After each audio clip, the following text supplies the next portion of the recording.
A graça e a paz do Senhor Jesus, amém, irmãos e irmãs? Amém? Glória a Deus, bom ver Clê aqui, ó. Irmãos, semana passada, quando eu pedi oração pela Clê, é aquela moça ali, ó, levanta a mão ali, ó. Isso, que a gente pediu oração pela família dela, o paizinho dela partiu para o Senhor, né? E a gente pediu para Deus para estar consolando o coração deles, abençoando. É aquela moça ali, viu? Deus abençoe sua vida, viu, Clei? Sua família também. Amém? Amados, gostaria que você abrisse sua Bíblia, se puder, comigo, lá em Efésios, capítulo 5.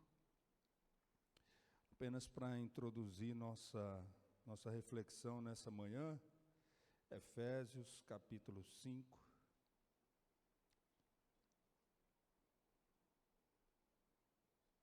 A partir do verso 15, amém? Efésios, capítulo 5, a partir do verso 15. Ah, não, vamos ler a partir do verso 12. A partir do verso 12. Eu estou alejando aqui o texto. Vamos a partir do verso 12. Diz assim: porque o que eles fazem oculto só referir é vergonha, mas todas as coisas, quando reprovadas pela luz, se tornam manifestas, porque tudo o que se manifesta é luz. Pelo que diz: desperta, ó tu que dormes, levanta-te de entre os mortos, e Cristo te iluminará. Portanto, vede prudentemente como andais, não como necios, e sim como sábios, remindo o tempo, porque os dias são maus. Os dias são?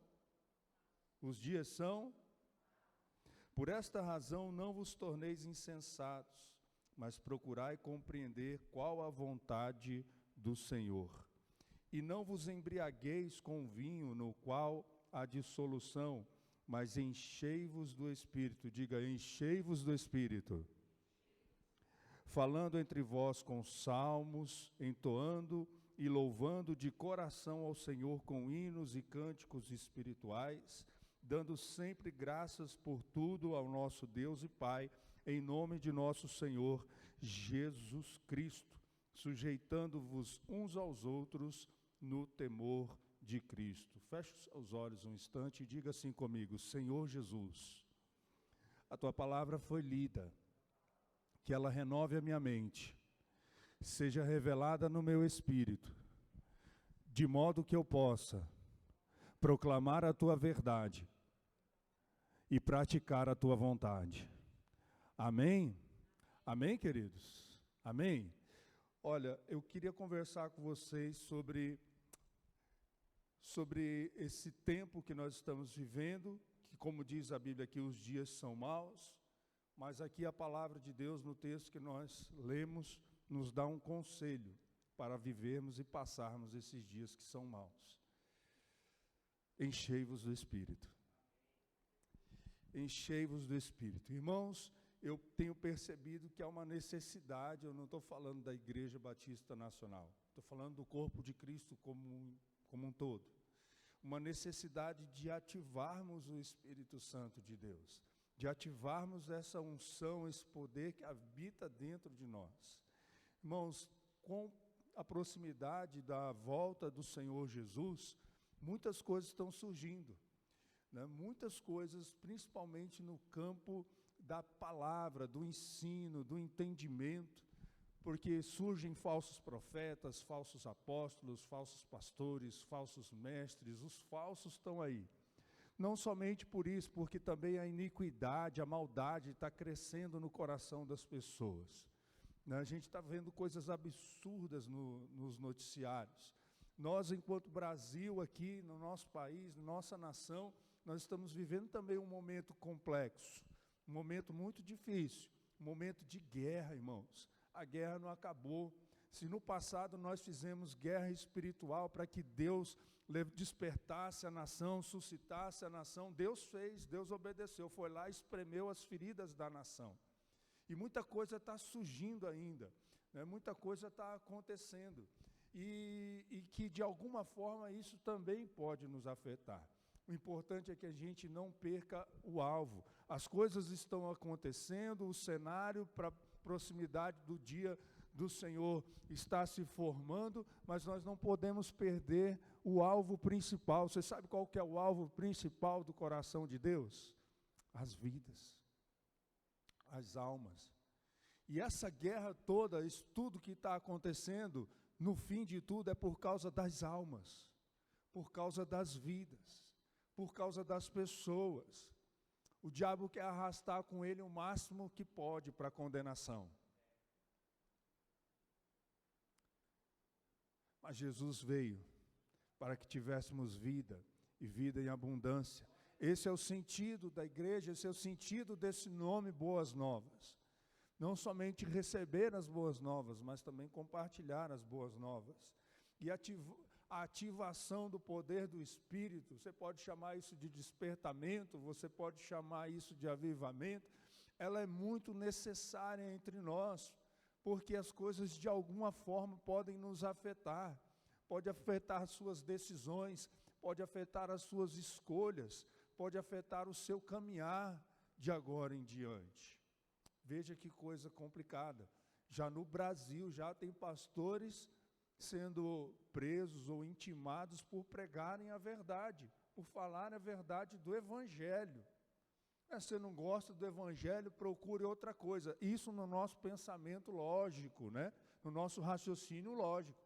Você não quer saber do Evangelho, procure outra coisa, mas não pode nos impedir de falar. Mas há anos já existe um mover espiritual e também que está agindo no natural para impedir-nos de falar a verdade, porque a verdade liberta, a verdade transforma, a verdade traz luz aos corações, e mais do que isso, para nós, a verdade é Cristo, amém, queridos? Quero ler com vocês Mateus 3:11, um texto interessante a respeito do Espírito Santo de Deus.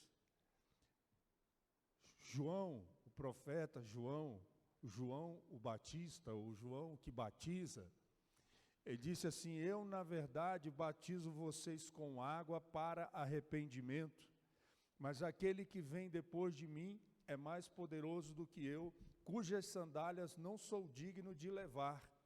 Ele vos batizará com o Espírito Santo e com fogo. Diga comigo, com o Espírito Santo e com fogo. Quero destacar essa expressão, ele vos batizará com o Espírito Santo. Irmãos, existe uma diferença muito grande entre ter o Espírito e ser batizado no Espírito Santo.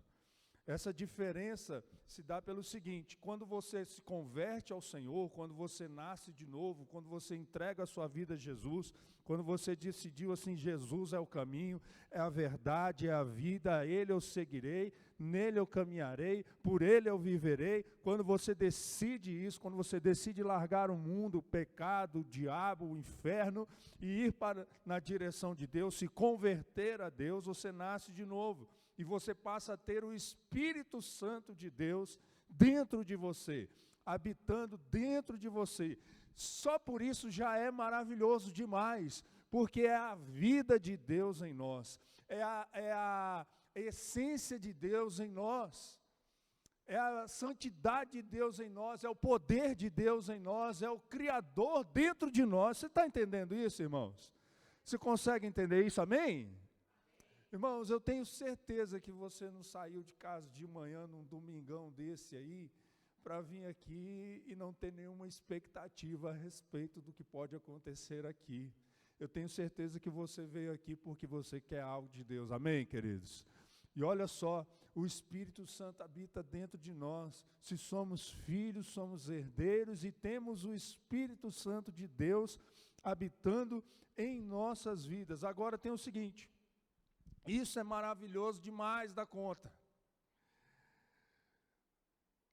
Mas raciocine comigo. Quando isso aconteceu, você tem o Espírito, certo? Mas quando você é batizado, a expressão batizar significa mergulhar. Quando você é mergulhado nele, ele passa a ter você. Ó, A água, o Espírito Santo, está em mim. Mas quando eu entro na água, eu estou nele. Ele me tem. Não sou eu que tenho ele só. Agora, ele me tem. É completamente diferente. É completamente diferente. É um outro nível na nossa caminhada. Ter o Espírito e o Espírito me ter. Olha só que coisa, ter a mim. E isso nos faz entender uma coisa muito importante na nossa vida. Olha só, você sabe que os dias são maus. Jesus não enganou ninguém, e inclusive ele diz lá em João 16:33 o quê? Que nesse mundo passareis por aflições, mas tenham bom ânimo, eu venci o mundo. Quando a gente passa por momentos difíceis, quando a gente enfrenta os nossos desertos aí na vida, né? O maior erro que a gente pode cometer é achar que estamos sozinhos.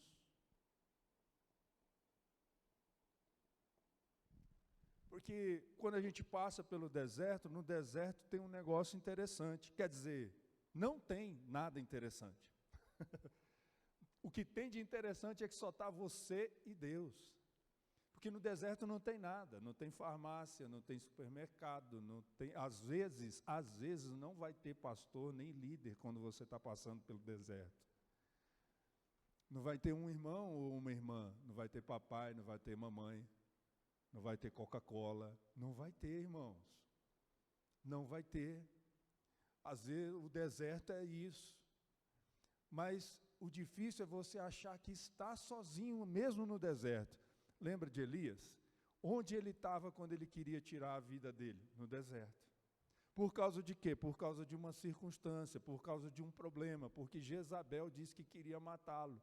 Ou seja, que todo o trabalho que ele teve de enfrentar os 450 profetas de Baal e os 400 de Astarote foi em vão. E ele começou a ficar deprimido, triste, e aí quis tirar a própria vida. Senhor, não vale a pena viver não. Isso é oração de tolo. Aí Deus fala para ele que ele não está sozinho. Mas peraí, Deus fala para ele, aí já começa, já não está sozinho, Deus está com ele. Mais importante. Mas Deus ainda acrescenta, tem mais 7.000 profetas, 7.000 homens que não se dobraram diante de Baal. Pensava que eu estava sozinho dos profetas também não. E nem está sozinho porque eu estou aqui, ué. Estou falando com você. Isso é o erro. Um erro nós acharmos que estamos sozinhos. Porque, irmãos, quando você está passando por dificuldade, muitas vezes some os amigos, né? Às vezes some as pessoas, às vezes até próximas de você, parece que não estão vendo o seu problema, não estão vendo pelo que você está passando, não estão vendo o seu sofrimento. Né? E aquelas pessoas mais próximas às vezes não estão presentes. Então isso é um erro, nós acharmos que nós estamos sozinhos. Olha, semana que vem é a Páscoa, ou se comemora a Páscoa, a Semana da Páscoa. E nós sabemos muito bem que a verdadeira Páscoa, ela se cumpre em Cristo Jesus. Que a verdadeira Páscoa não tem ovo, não tem coelho, não tem esses símbolos. A verdadeira Páscoa é cordeiro. A verdadeira Páscoa é sangue, a verdadeira paz é sacrifício, a verdadeira Páscoa é salvação, amém, queridos? Então, isso trouxe muitos benefícios, porque se ela se cumpre em Cristo, Cristo é o Cordeiro Pascal, né, ela traz também benefícios, e um desses benefícios é esse, de que você não está sozinho, você tem a companhia do Espírito Santo de Deus com você. Abra sua Bíblia lá em João capítulo 14, verso 16 a 18, ou então lê aqui na projeção conosco. João capítulo 14, nós vamos ler alguns textos, e muitos deles falam por si só. João 14, verso 16 até o verso 18. Diz o seguinte: Jesus, nesse momento aqui em João 14, que ele está falando que vai para o Pai, vai preparar uma morada, que vocês conhecem o caminho, eu sou o caminho, a verdade e a vida, e tal. E aqui no verso 16 ele está dizendo o seguinte: eu rogarei ao Pai, e ele vos dará outro Consolador, a fim de que esteja para sempre convosco. Quem é esse Consolador? Verso 17: o Espírito da verdade, que o mundo não pode receber. Aleluia! Porque não o vê, nem o conhece, mas vós o conheceis, porque ele habita convosco e estará em vós. Não vos deixarei órfãos, voltarei para vós outros, diz o Senhor. Olha ali que maravilha, irmãos. Você não está só.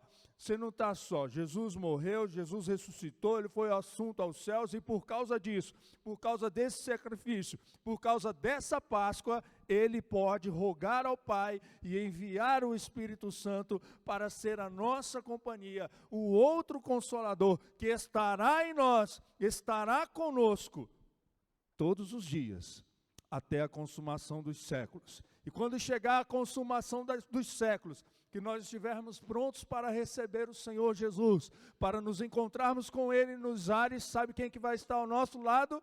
O Espírito Santo dizendo junto com a noiva: vem, Senhor Jesus, vem, Senhor Jesus. O Espírito e a noiva dizem: vem. O Espírito e a noiva dizem: vem. É isso. Olha aí, quem vai estar com você no final? O Espírito Santo de Deus. Diga: eu não estou sozinho. Irmão, se você quiser, pega o seu celular aí agora, grava um vídeo, diga: eu não estou sozinho. Eu não estou sozinho, e posta se você quiser. Diga: eu não estou sozinho. Você não está sozinho. Nunca te deixarei, jamais te abandonarei. Não é isso? Está lá escrito lá em Hebreus capítulo 13, né? Seja a vossa vida sem avareza, contentai-vos com as coisas que tendes, porque ele tem dito: nunca te deixarei, jamais te abandonarei. Aleluia. Uma mãe que amamenta, ela pode até esquecer do seu filho, mas Deus disse: eu jamais me esquecerei de ti. Você não está sozinho, amém, queridos? Você não é órfão, você tem um pai, e você tem um tutor que cuida de você, que é o Espírito Santo de Deus, amém, queridos? Porém, parece que muitas pessoas têm se esquecido disso, ou seja, têm desprezado a pessoa do Espírito Santo de Deus. Deus Pai, Deus Filho, Deus Espírito Santo. Os três são um só.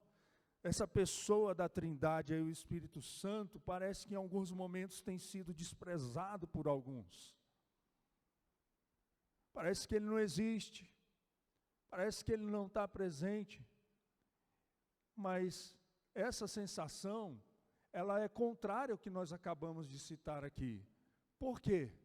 Porque existe uma promessa, e Deus é fiel. Quem crê na promessa, crê no próprio Deus. Se você acredita que a promessa de Deus é verdadeira, você está dizendo: eu acredito que Deus também é verdadeiro. E Deus não mente acerca disso. Você não está sozinho.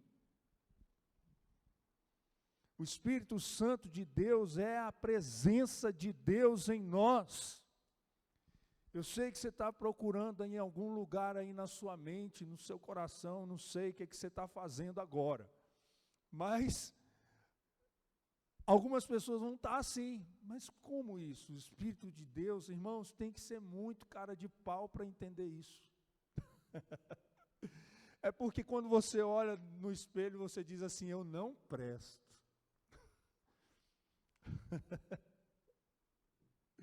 Mas aí você olha de novo no espelho e diz assim: eu sei que você não presta, mas nós estamos juntos, nós vamos superar isso daí, porque o Espírito de Deus está em mim.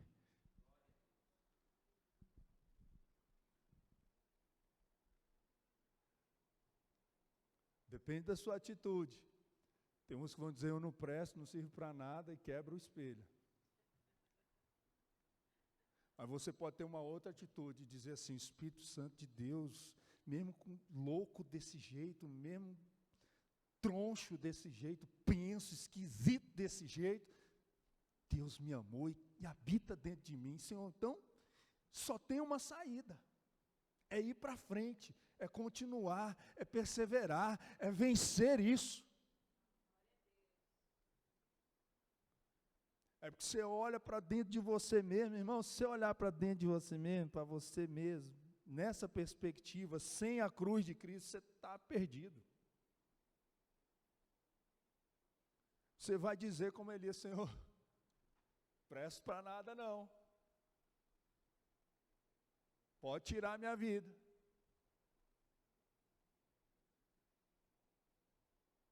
Porque em nós não existe nada de bom. Não tem, irmãos. Não tem.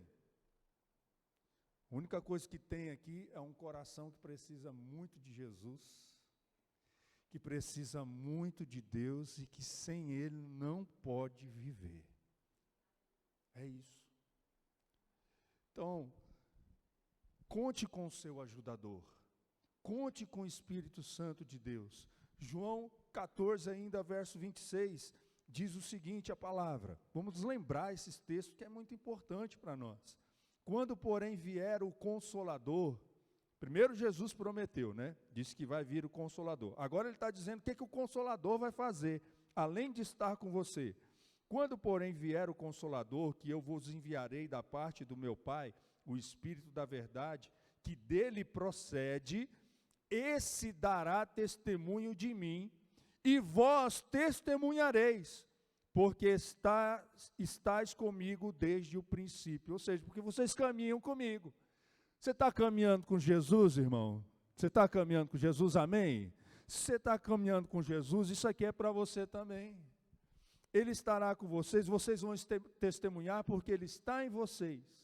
Ele testemunha de mim, mas Ele está em vocês, e porque Ele está em vocês, que caminham comigo, vocês também testemunharão. Você está testemunhando, irmão? Só pensa, não é uma pergunta retórica agora.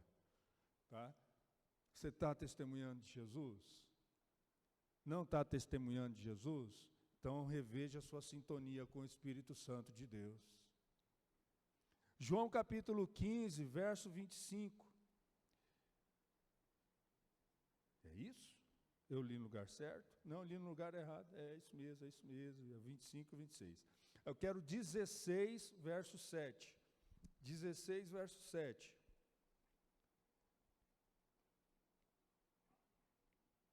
Mas eu vos digo a verdade. Olha aí a Páscoa. Mas eu vos digo a verdade, convém-vos que eu vá, porque se eu não for, o Consolador não virá para vós outros. Se eu não for, o Consolador não virá para vós outros. Vocês estão entendendo? Se eu não passar pela Páscoa, se eu não celebrar a Páscoa, se eu não morrer, se eu não sofrer o que eu tenho que sofrer, se eu não morrer, se eu não ressuscitar, o Consolador não virá para vós outros. Mas eu preciso fazer isso para que Ele venha.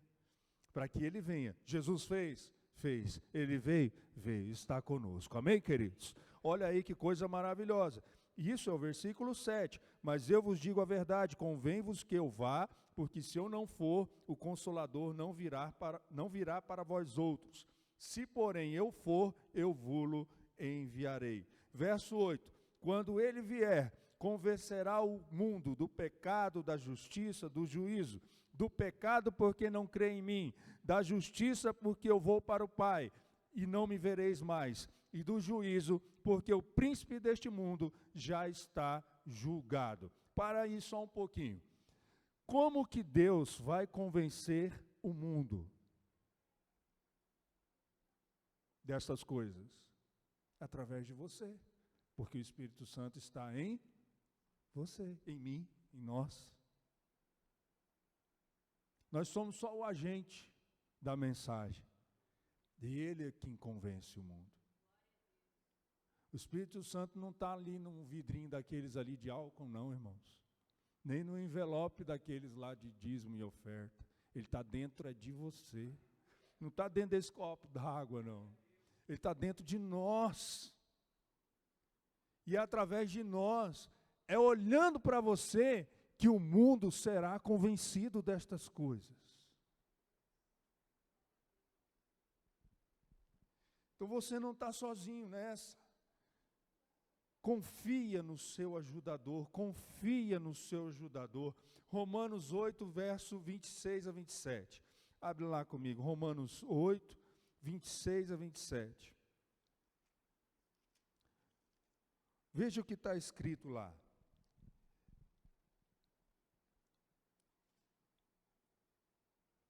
Romanos 8, 26 a 27 diz assim: também o Espírito, semelhantemente, nos assiste, ou nos ajuda, ou nos auxilia em nossa fraqueza, porque não sabemos orar como convém, mas o Espírito intercede por nós sobremaneira com gemidos inexprimíveis. E aquele que sonda os corações sabe qual é a mente do Espírito, porque segundo a vontade de Deus é que ele intercede pelos santos, por mim e por você, os santos. Confie no seu ajudador, confie no seu auxiliador. Olha, não saber orar como convém aqui é uma fraqueza. E apesar de o ato de orar, é o ato mais simples da disciplina cristã, não é verdade? Na verdade, a nossa vida, nosso caminhar cristão começa com uma oração. Quando a gente entrega a nossa vida a Jesus, confessando os nossos pecados, nos arrependendo dele, é a primeira oração que a gente faz, de verdade, né? Às vezes não nesse formato. Tem gente que diz assim: Senhor, eu me entrego, eu estou desesperado, eu preciso de Ti, e está entregando a vida para Jesus e quer caminhar, e a partir dali caminha. Nem fez aquela oração formal que a gente faz, né? Que na verdade é só para testificar a sua decisão em Cristo Jesus. É porque a gente não sabe orar como convém. Não é que a gente não sabe orar, é que tem momentos que você precisa orar como convém. Compartilhei com o Ministério de Louvor esses dias aí, que eu comecei a sentir uma ansiedade, algumas coisas, por algumas circunstâncias que estavam acontecendo na minha vida e tal, e eu um pouco ansioso, e eu tentava falar com Deus, apresentar, Senhor, a Tua palavra diz que a gente deve apresentar ao Senhor as nossas ansiedades. Já estava orando desse jeito, estava brigando já com Deus. E falando: Senhor, a Tua palavra diz que a gente deve apresentar ao Senhor as nossas ansiedades e tudo, as nossas petições, pela oração, pela súplica, e a paz de Deus, que excede todo entendimento, guardará o meu coração e a minha mente em Cristo Jesus. E eu não estou em paz ainda, Deus. E aí você tenta listar as coisas, anotar no papel e falar com Deus: Senhor, eu preciso de uma resposta, aquela coisa te incomodando. E aí, Deus deu 2 palavras. Guerra espiritual. Eu parei tudo.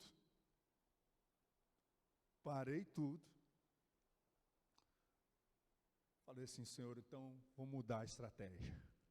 No lugar de apresentar ao Senhor as minhas necessidades, as minhas ansiedades, aquilo que eu desejo, o que está incomodando meu coração, é para eu entrar em guerra espiritual? Então vamos lá. Senhor, em nome de Jesus, eu tomo autoridade, tal. Irmãos, pensa numa oração que fluiu. Os que tem em casa, meu irmão, estou falando sério, vocês entraram na minha oração, naquela hora. Irmão, uma hora passou e eu estava orando ainda, começou a fluir, eu estava uma metralhadora dentro do meu quarto. E eu comecei a orar, aí quando eu terminei de orar, aí veio aquela paz. O que eu tinha que guerrear. Deus queria que eu guerreasse. E isso, sabe o que é? É esse ajudador, esse auxiliador, nos ajudando em nossa fraqueza. Mas vai ter momentos na vida da gente que a gente não vai conseguir mesmo dizer nenhuma palavra, é só lágrima. Aí o Espírito Santo aqui, ele vai estar assim diante do Pai. Deus, ele não está conseguindo falar. Mas o que eu quero dizer para você, Deus, que eu conheço o coração dele, você sabe, o Senhor me colocou dentro dele, né?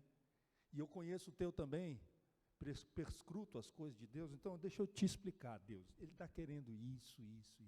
Ele está passando por isso, e você não consegue dizer uma palavra, mas só... É isso, Ele é o Consolador. Ele é o Consolador. E Ele que vai trazer a paz. Confia nesse ajudador. Confia nele, irmão. Confia que ele, se ele pode nos ajudar na coisa que é mais simples da vida cristã, que é a oração, imagine as outras coisas. Imagine na hora de chegar diante das autoridades, você não sabe o que dizer, mas o Espírito Santo vai colocar na sua boca o que você haverá de dizer. Imagine que você tem que pregar o evangelho para alguém, mas não tem ônibus, nem metrô, nem jatinho. Aí o Espírito Santo te traslada, coloca você do lado de uma carrocinha, e você vai... O que você está lendo aí? Isaías. Ah, é, Isaías? Você entende o que está dizendo aí? Não, mas você pode me explicar? Ah, posso sim. Filipe foi trasladado, saiu de um lugar, foi para outro, e foi colocado do lado de uma carroça, para pregar para um etíope. E batizou o etíope. Não tem metrô. Você acha que Deus não pode fazer isso com você? Foi no Novo Testamento, irmão, não foi no Velho, não. Que isso aconteceu. Se Ele pode nos ajudar na coisa mais simples da vida cristã, que dirá nas outras? Não é verdade? Que dirá na hora de impor as mãos sobre alguém e orar? Que dirá na hora de darmos as mãos aqui e orarmos uns pelos outros?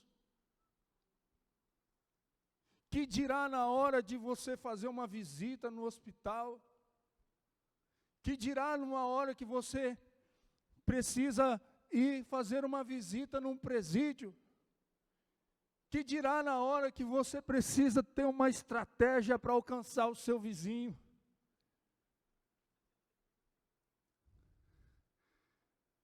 Confia no seu ajudador. Se ele pode nos ajudar, se ele se preocupa em ajudar a gente nas coisas mínimas, que dirá nas coisas grandes?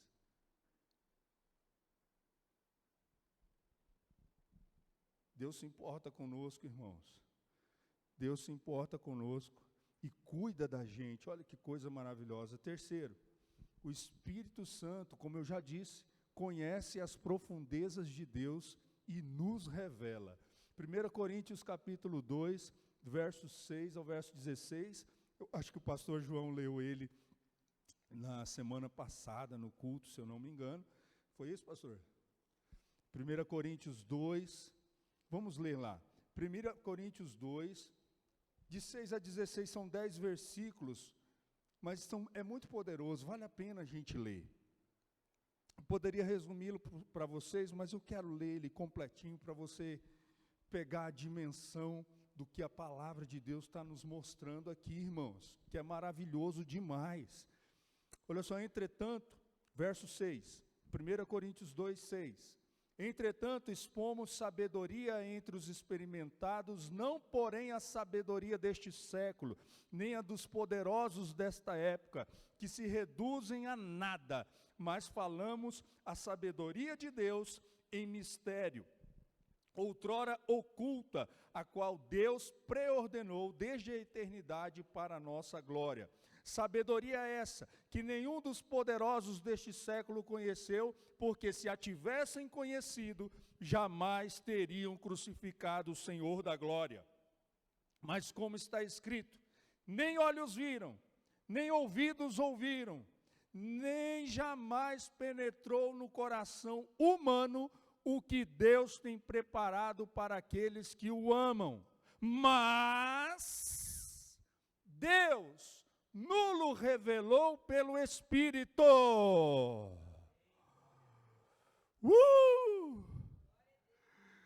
Porque o Espírito a todas as coisas perscruta, ou seja, investiga. Ele conhece a profundeza de Deus e a nossa também, irmãos.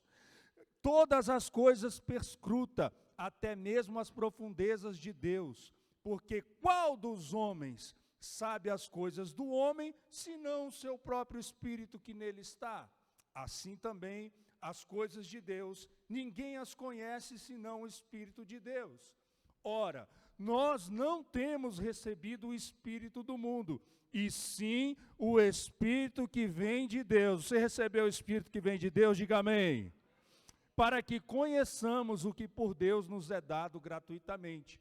Disto também falamos, não em palavras ensinadas pela sabedoria humana, mas ensinadas pelo Espírito, conferindo coisas espirituais com espirituais. Ora, o homem natural não aceita as coisas do Espírito de Deus, porque eles são loucura, e não pode entendê-las, porque elas se discernem espiritualmente, ou seja, elas estão em outro patamar, em outro nível, num nível sobrenatural. Verso 15, porém, o homem espiritual julga todas as coisas, mas ele mesmo não é julgado por ninguém. Pois quem conheceu a mente do Senhor para que o possa instruir? Nós, porém, temos a mente de Cristo. A mente de Cristo é o Espírito Santo de Deus em nós, irmãos.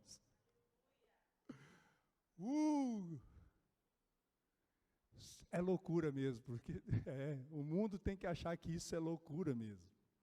Tá certo o mundo achar que isso é loucura, mas para a gente que é salvo é poder de Deus, irmãos.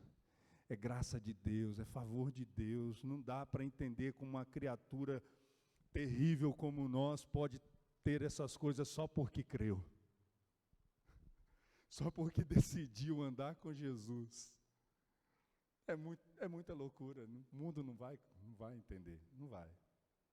Mas quando eles receberem o Espírito de Deus, quando eles começarem a crer, eles também vão vivenciar isso. Davi, quando falava sobre essa onisciência de Deus, de perscrutar todas as coisas, de conhecer todas as coisas, sendo Ele capaz de sondar os nossos pensamentos e as nossas ações, ou seja, o nosso deitar, o nosso levantar, o nosso caminhar. Lá no Salmo 139, ele diz o seguinte, no versos 6 e 7, tal conhecimento é maravilhoso demais para mim, é sobremodo elevado, não posso atingir. Para onde me ausentarei do teu espírito? Para onde fugirei da tua face? O Espírito Santo, irmãos, é a mente de Cristo em nós. O Espírito Santo é poderoso e realiza muitas coisas nas nossas vidas. Ele gera um novo nascimento. Ele nos ensina a guardar todas as coisas que Jesus nos tem ensinado. Aliás, nos ajuda a lembrar de todas as coisas, que Jesus nos tem ensinado. Ele nos guia em toda a verdade. Ele derrama dons sobre as nossas vidas. Ele nos capacita. Ele opera em nós o querer e o efetuar de Deus. Ele se revela em sabedoria e graça para nós todos os dias, sempre. O Espírito Santo de Deus faz coisas maravilhosas nas nossas vidas. É poderoso, nos traz poder, nos traz unção, nos traz revelação das coisas ocultas. Deus fala conosco, mas você precisa confiar nisso. E a pergunta que nós fazemos é: por que não temos desfrutado dessa presença? Imagino que seja talvez essa a pergunta que você está fazendo. Por que eu não estou vivendo tudo isso se Ele é tudo isso?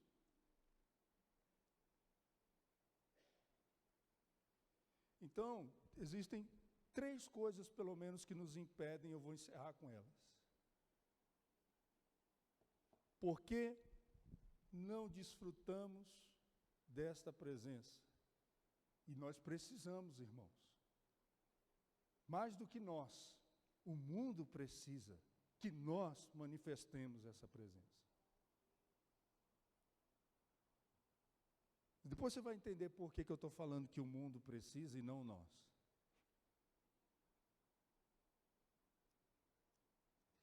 Porque não desistimos de brigar. Abre lá Gálatas 5, 16 a 18. Primeira coisa, é porque a gente não desistiu de brigar. Gálatas 5, 16 a 18. Mas eu afirmo, andai pelo Espírito, e nunca satisfareis os desejos da carne. Porque a carne luta contra o Espírito, e o Espírito contra a carne. Eles se opõem um ao outro, de modo que não conseguis fazer o que quereis. Eu vim aqui hoje, nessa manhã, para dizer para mim e para dizer para você: para de lutar, para de brigar com o Espírito Santo de Deus, em nome de Jesus. Põe a mão na sua cabeça, assim, igual. Sou eu e você, irmãos. Diga assim comigo: pare de brigar, desista dessa luta contra o Espírito Santo de Deus, em nome de Jesus. Amém. Você está vendo que tem uma guerra aí? Para de lutar.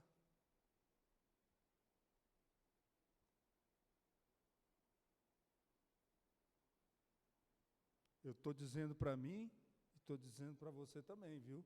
Estou nessa, estou junto com você. Porque o fato de estar falando aqui não me faz melhor do que você, irmão. Todos nós estamos sujeitos. E a gente às vezes fica lutando, sabe? Às vezes querendo lutar com as nossas próprias forças, com o nosso próprio entendimento. Às vezes mesmo caminhando na presença de Deus, tentando resolver questões com os nossos próprios esforços, do nosso próprio jeito, da forma como a gente enxerga. Deixa eu dizer, quem anda em Cristo é cego. Porque você não vive pelo que vê e pelo que crê, é diferente. Os seus olhos estão em outro lugar, em outra dimensão. O homem espiritual discerne as coisas de Deus. Mas quando a gente deixa de ser espiritual, de nos inclinarmos para as coisas do Espírito Santo de Deus, a gente começa a tropeçar, e talvez seja essa a razão dos nossos insucessos na vida. Porque não dependemos do Senhor. Porque não nos rendemos, mas antes ficamos lá, brigando. Verso 18, só para a gente concluir o texto. Mas se sois guiados pelo Espírito, já não estáis debaixo da lei. Deixa eu traduzir aqui, que você vai falar assim, mas o que tem a ver a lei com essa luta, com essa guerra e tudo? É porque nesse sentido aqui, a lei, ela traz à luz a justiça própria. Lembra que a lei, até o gentil, quando fazia parte do povo de Israel, ele não precisava crer, não. Ele só precisava obedecer às regras.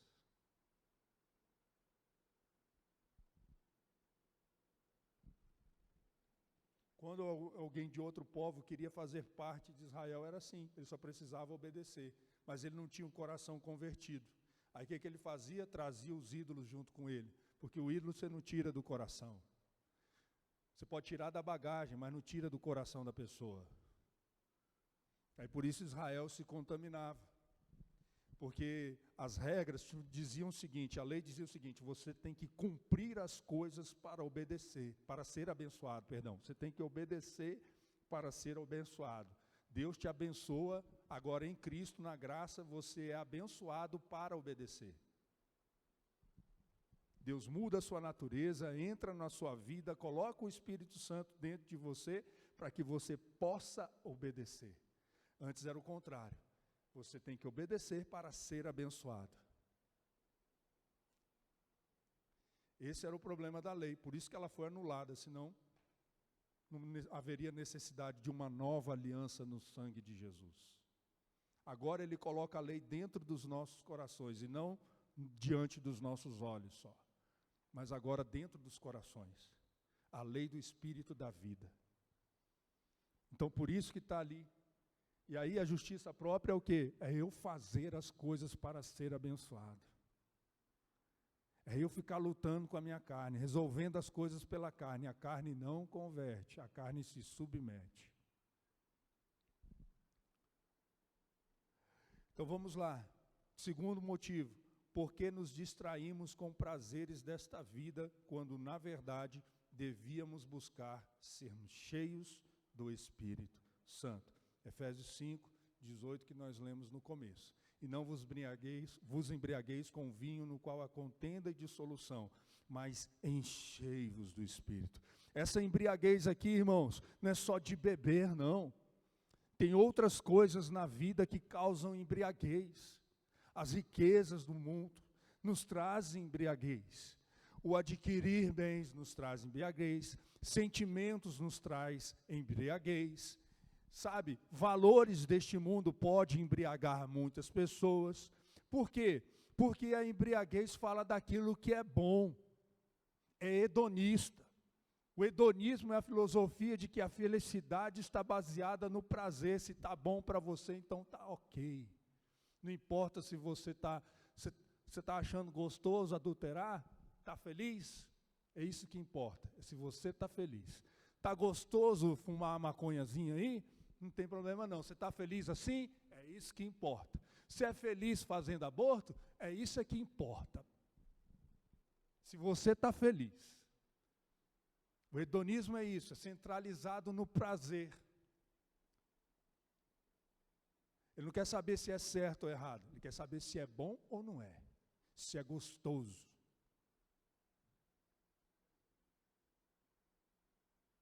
É isso. Então, outras coisas podem trazer embriaguez na vida, o próprio trabalho. Se você não tiver equilibrado aí nessa história, isso pode trazer embriaguez. Entendeu? Certos planos, metas que não são submetidos ao Senhor na sua vida podem te trazer embriaguez, te tirar do foco. Pode ser fumaça no meio disso tudo aí, só fumaça. Terceiro motivo, porque nos limitamos a conhecer somente as profundezas de Deus. As nossas canções falam sobre isso. Não tem nada errado em você querer conhecer as profundezas de Deus, em você buscar essa intimidade com Deus, conhecer o seu coração. Não tem nada errado nisso. Aliás, como eu disse, é maravilhoso demais. Não foi eu que disse, não, foi Davi que disse. Esse conhecimento é maravilhoso demais.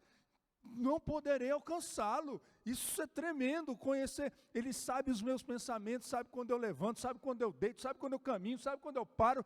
Se eu subo aos céus, lá está. Se eu desço ao mais profundo do abismo, ele está lá também.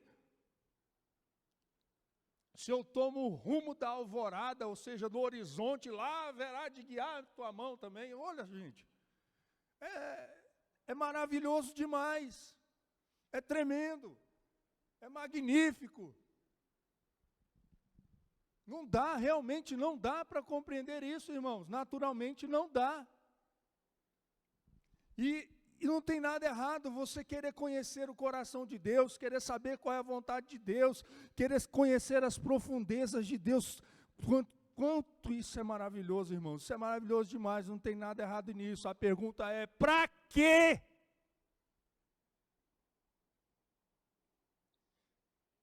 Você nunca se perguntou para quê?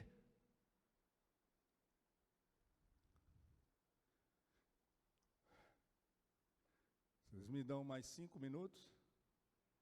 Beleza. Livro do profeta Ezequiel, capítulo 47. Não vou ler, eu só vou contar a história. Do verso 1 ao verso 12, são 12 versículos. Então vamos lá. O profeta teve uma visão. Ele estava dentro do templo.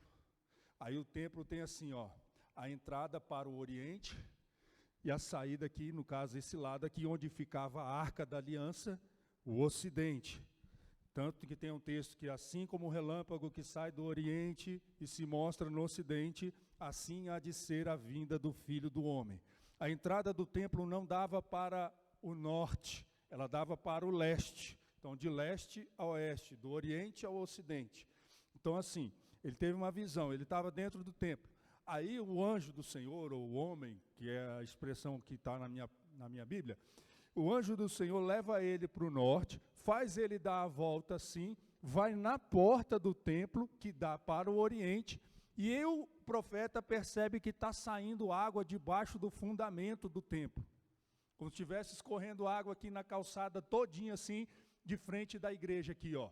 Correndo água, correndo água. E essa água segue em frente, vai lá para Poxoréu, segue em frente. Ali é o Vale Verde? Não, ali é o... Como é que é aqui? Ali para trás. Para o barranco ali. Vai para ali, vai para Poxoréu mesmo. Vai retão aqui. Aí a água está saindo. Aí o anjo pega com uma vara de medir, uma corda de medir, que tem 44 centímetros, ou 45, depende, aí tem Bíblia que diz que é 44,4, um côvado, né, tem outras que diz que é 45 centímetros, vamos ficar com 45 centímetros, tá? Arredondar aí a conversa. 45 centímetros, beleza, tem uma corda e ele mede 1000 côvados, então 1000 vezes 45, 450 metros, beleza? Certo? Você está bom de geografia? Então vamos lá. 45 centímetros, 1000 vezes 450 metros. Correto? Ele fala, passa aí, vai andando. Aí o profeta vai andando. Aí o texto diz que eram águas que davam nos tornozelos. Beleza. É fácil de andar com água no tornozelo, né? No dia que eu casei, irmãos, eu tive meu dia de noivo. E minha irmã foi minha pedicure, ou seja, fez a unha dos meus pés. E é legal botar o pé dentro daquela água lá. Né? Agora descobri por que as mulheres gostam tanto de ir em salão. Que é gostosinho ficar com o pé dentro daquela água lá, irmãos. E aí alguém lá mexendo no seu pé, lá nos seus dedinhos e tal. Só quando tem um negócio ruim ali, que dá uma doídazinha, mas passa também. Mas o gostosinho é aquela água lá, amolecendo o couro do pé, da unha, o casco da unha. É muito gostoso. Então, assim, andar na praia também. Já morei em lugar que tem praia, morei no Rio Grande do Norte. E aí, andar na água, assim, também é relaxante, é gostoso. É legal, mas é 450 metros. Aí ele mede mais 1000, mais 450 metros. É a água que dá no joelho. Aí ele mede mais 1000. É água que já dá nos lombos, aqui na região lombar. Né? Água que dá nos lombos, né? Você já está com a água aqui. Ele andou até lá. Lá é até onde você pode andar. Dali para frente, ele mede mais 1000. Ou seja, ao todo, 1800 metros. Certo? Mas só que Deus só permitiu que o profeta caminhasse 1350. Quando ele chega lá, depois que ele mede o último nível, o quarto nível, ele diz o seguinte: vês isto? Você está vendo isso aí? E não tem resposta. O texto diz que o anjo o levou de volta para a margem. Mas diz também que as águas eram um volume de água muito grande. Que a profundidade também era grande, que cobria o profeta, que só poderia atravessar agora a nado, mas nem a nado dá para atravessar por causa da corrente das águas, muito forte. O texto original traz esse entendimento de que as águas, mesmo que ele tivesse que nadar para atravessá-la, ele não poderia atravessá-la. Ele não foi no quarto nível. O profeta apenas mostrou o poder das águas. A força, perdão, o poder não, a força. Quando ele volta para a margem, olha que coisa maravilhosa. Quando ele volta para a margem, ele descobre lá que tem árvores de todas as espécies. Isso nos lembra o Éden. Que tinha árvores de todas as espécies. E começou a falar para ele, está vendo essas águas? Onde essas águas tocar, vai produzir vida. Vida. Essas águas vão dar lá no Mar Morto. Você sabe, quem conhece a geografia ali, ou a hidrografia de Israel, sabe que o Mar Morto não tem nada vivo lá, por isso que é morto. Diz que vai ter uma abundância de peixes no Mar Morto, quando essas águas tocarem o Mar Morto, tocarem a morte vai se tornar vida. Olha aí. Eita! Quando tocarem a morte vai se tornar vida. Vai ter abundância de peixes no Mar Morto. E por onde essas águas, onde ela tocar, vai produzir vida em abundância. Vida em abundância. Vida em abundância. Olha, irmãos, é vida, porque ele fala de coisas abundantes, árvores de todas as espécies. Peixe vai ter gente pescando de uma margem a outra do Mar Morto, em Gedi, em Gladi. Alguma coisa assim é o nome da região. É uma extremidade do Mar Morto e a outra. Gente pescando com rede, peixe, irmão, e peixe, muito peixe. Peixe fala de multiplicação. Irmãos, é um outro cenário quando ele volta para a margem. O cenário que ele vê lá não é a força das águas, mas o poder, o resultado que as águas produzem quando ela toca as coisas. Em tudo que ela toca. O que eu quero dizer com isso? Que buscar a profundidade de Deus não pode ser um fim em si mesmo. Não é esse o plano que Deus tem. Apesar de ter feito o profeta percorrer todo esse caminho, Deus não fez ele atravessar o quarto nível. Deus não deixou ele atravessar o quarto nível. Se ele atravessa o quarto nível, as correntezas vão tomar ele, vão levar e não tem mais volta. Opa, não tem mais volta. A gente só vai. Não tem mais volta. Mas ele mostra o que é importante. Não é o volume das águas. Meus irmãos, eu já estive ali no Rio Amazonas. Já visitei o Rio Negro também, por cima, assim, olhando. Meu Deus, irmãos, que trem. É espetacular. O negócio é espetacular. É uns rios que a gente vê por aqui já fica espantado.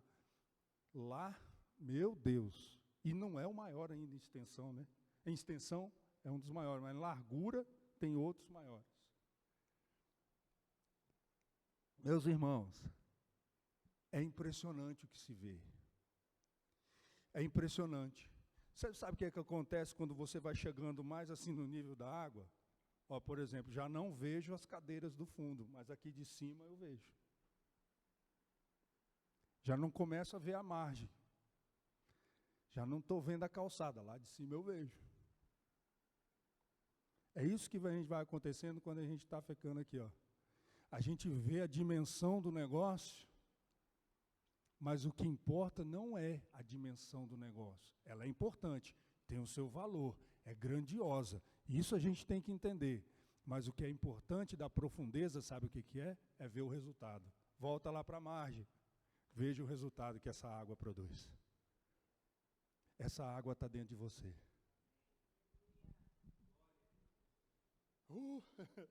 Vou repetir, essa água está dentro de você. Porque o templo ali é Jesus, beleza. Mas Jesus nos inseriu no templo.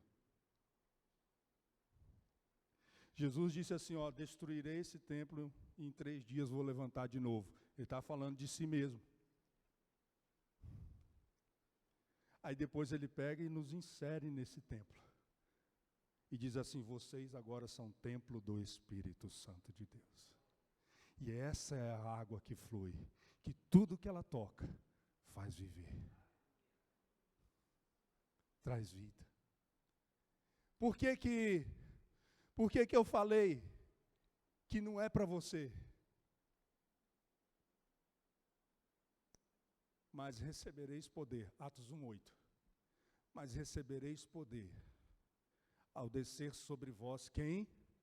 O Espírito Santo.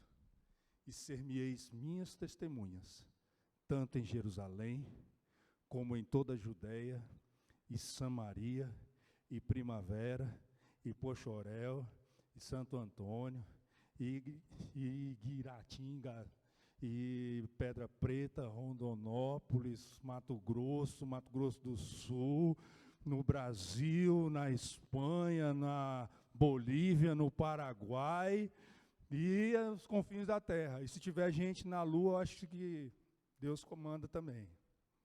Vai passear na Lua, que escapou um lá para a Lua, lá prega o Evangelho para ele.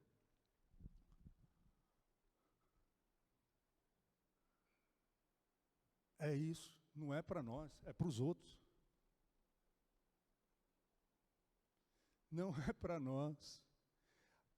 Se você quiser só as profundezas, então é só para você. Se você não sabe por que Deus te leva às profundezas,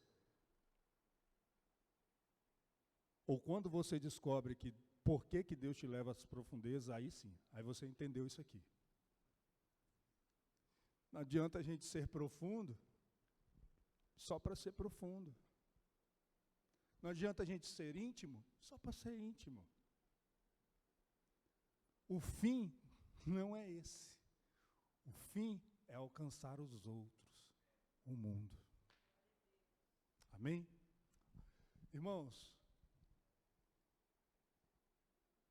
eu não esperava mesmo que começasse você aí a falar em línguas, não. Porque o propósito é ativar isso. E a gente tem que provocar. E ativar é isso, é provocar.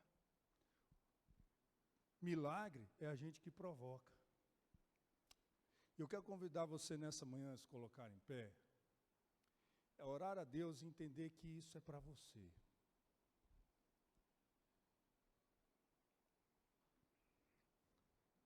Pega a sua mão assim na posição de receber, as duas mãos, na posição assim, virada para cima, de quem está recebendo.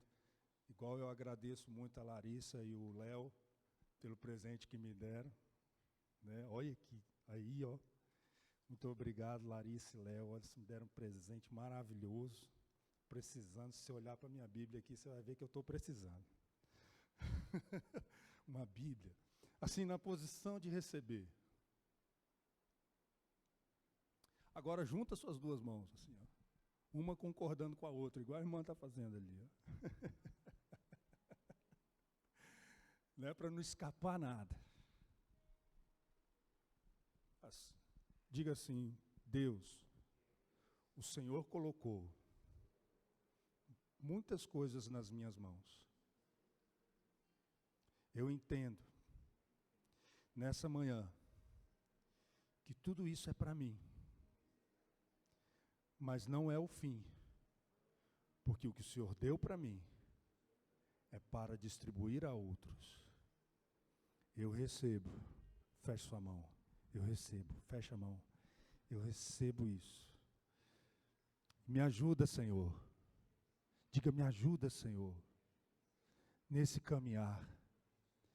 Seja ativado o fluir do Espírito dentro de mim.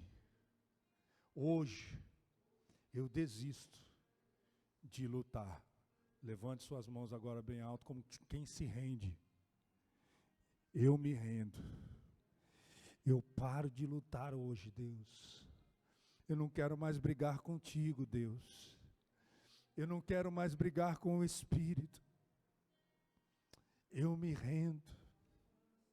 Se o Senhor quiser usar essas mãos na fila do pão, no mercado, no banco, no meu trabalho, na minha rua, na minha casa, Senhor, eis aqui as minhas mãos, minha vida, meu ser, meu coração estão diante de Ti.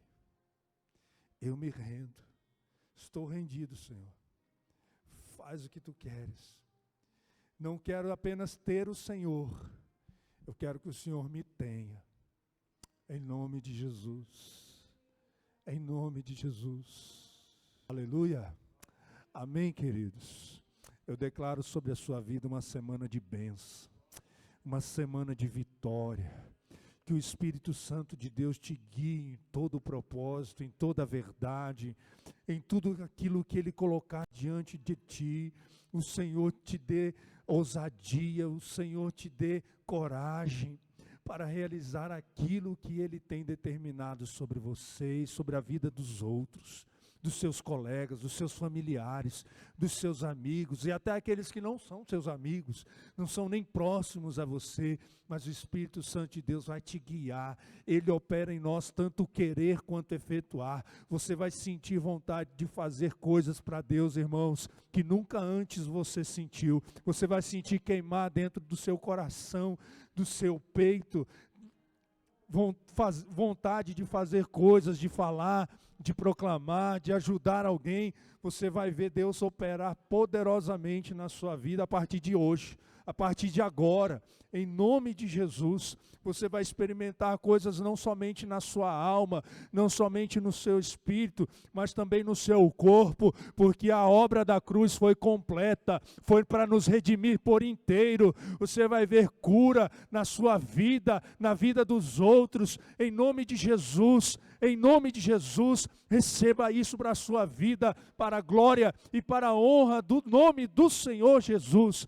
Aleluia! Que o Senhor te abençoe e te guarde, o Senhor faça resplandecer o seu rosto sobre ti, tenha misericórdia de ti, porque a graça do nosso Senhor Jesus Cristo, a superabundante graça do nosso Senhor Jesus Cristo, o amor incondicional do nosso Deus e Pai, o poder do Espírito Santo de Deus está sobre mim, está sobre ti, está sobre todo o povo de Deus sobre a terra, agora, sempre. Amém e amém. Se você foi abençoado nessa manhã, dê um aplauso ao Senhor Jesus.